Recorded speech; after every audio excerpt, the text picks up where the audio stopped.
I'm about to make a concoction and someone's gonna be like, what are you doing? Trust the process, okay? So I'm using my low-carb fusilli pasta that I get from Thrive Market. Pour the whole box in. Cream of chicken soup. Baby, if it'll come out. I'm using two 10.5-ounce cans. Put about 2 cans of water in it. And I'm using a whole bag of Kid Fresh chicken meatballs. Use whatever you want. You can use shredded chicken. You can use chicken meatballs. Whatever floats your boat, babe. And a bag of Zesty Ranch frozen broccoli. She's probably freezer burnt.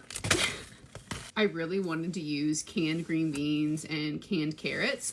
My can opener, she's departed this world, if you know what I mean.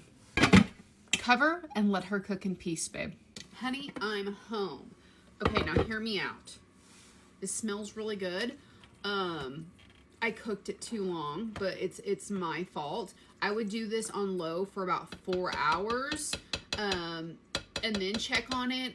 I didn't ask my husband to check on it while I was at work, and I let her cook for 8 hours. Whoops. It still smells really good, and it's still gonna be good. So let's give her a try. Honestly, what should we call it? Like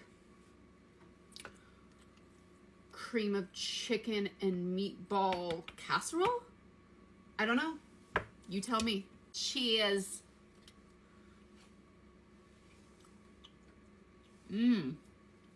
Oh yeah. That still tastes really good.